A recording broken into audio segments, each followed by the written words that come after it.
In this first case, what we really need to remember is that we want to understand this relationship before we even begin. We want to know that if we have f of x, right, then a derivative of f of x is f prime of x, right? That's the derivative of f of x, right, is f prime of x. Now you simultaneously need to know that then an antiderivative of f prime of x is f of x, right? We need to know that f of x is an antiderivative of f prime of x. And you're going to use that fact here because we know from the fundamental theorem, so if I say I have some a to b f prime x dx, what does this equal? It equals an antiderivative of f prime of x, which is just f of x. An antiderivative of f prime of x is, of course, f of x, so it's f of b minus f of a. And now we use it just in this particular case. It's from 1 to 3, f prime of x dx, and then it's just going to be f of 3 minus f of 1. And we know, again, this is the fundamental theorem that I'm using in this case, right? That if I have some function in here, right, the integrand, I just find an antiderivative of the integrand, and I plug in the top bound minus the lower bound. This is by fundamental, or this is the fundamental theorem of calculus right here, the evaluation part. Okay, so this is the theory that I'm using, right? And basically what I have here is that I need to just find f of 3. Well, f of 3, they tell me that this is the graph of f, right? So f of 3, if you look up here, is 6. So it's 6 minus f of 1, if you look up here, is 2. So then I get my value as 4. And I'm done with this first one. What's key again is to see that an antiderivative of f prime of x is f of x. Now let's see another sort of problem where we go through the theory of the fundamental theorem of calculus. So let's go through it here. Let's say I have the table above gives values of a function f and its derivative at selected values of x. If f prime is continuous on the interval -4 to -1, what is the value of the integral of -4 to -1 of f prime of x dx? Again, what is an antiderivative for f prime of x? F of x. F of x. Do not let that bother you, right? So I'm looking for the integral from -4 to 1 of f prime of x dx by the fundamental theorem of calculus, the evaluation part. This is equal to -4 to 1 of what? Of f of x, because f of x is an antiderivative of f prime of x.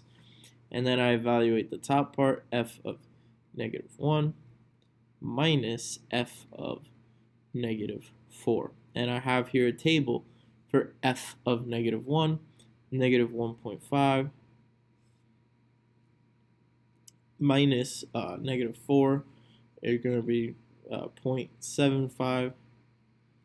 So this equals -2.25. And then that is choice B. Okay, and again, all you need to know, fundamental theorem, right? The integral from a to b, the definite integral of f of x dx equals g of b minus g of a, where what is the role of g? What is g? An antiderivative for f. So if it says f prime, then I could say, well, then this is just f of b, f of minus f of a, because what's an antiderivative for f prime? F, right? What is an antiderivative for f prime? If it said f double prime of x, right? Let's just make sure we really understand this, dx. The integral from a to b, right? How could I write this? F prime of b minus f prime of a. What's an antiderivative for f double prime of x? F prime.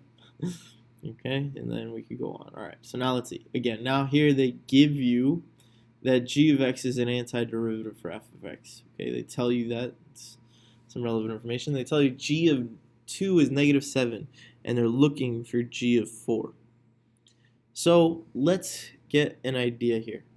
I know g prime of x is equal to f of x. Okay, that's what it means for g to be an antiderivative. If I differentiate g, then I get f. Now, what I'm looking for here is g of 2 and g of 4. And if you look at some of these, I'm sorry, what I'm looking for here is g of 4. And if you look at some of these, they involve this integral. They involve the integral from 2 to 4 of f of t dt. It doesn't matter the variable. But basically, you want to kind of eliminate things. You know that, look, f prime would be g double prime. A seems a little weird. But let's stick to how we're going to get this. So basically, we should see that the integral from 2 to 4 of f of t, and the variable doesn't matter, dt, right? Well, what's that equal to by the fundamental theorem? Any antiderivative of f evaluated at 4 minus that antiderivative evaluated at 2. Here I have an antiderivative g, so this is g of 4 minus g of 2. And this is key to see this because it involves the pieces that I kind of need here, right? It involves that g of 2, and it involves what I'm looking for, g of 4. And now I just sit here and I solve. So g of 4 is what I'm looking for. And then g of 2 is -7, and it's minus -7, so it becomes +7. So this integral from 2 to 4 of f of t dt is equal to g of 4 plus 7. I minus 7 on both sides of this to get an expression. This is -7 plus the integral from 2 to 4 of f of t dt is g of 4. Take your time, do this one on your own, so you have it where it's this answer, choice E. And this is sort of 3 ways that we could utilize the fundamental theorem of calculus, the evaluation part, right? Especially something like this, where it's tricky, where it's asking you g of 4. What does it have to do with the fundamental theorem? I don't know. To see how you utilize it, that it's the tool you need in this problem, takes some practice, okay? To see that you want to use that tool, the fundamental theorem of calculus, in this problem, takes some practice. All it tells me is that g is an antiderivative.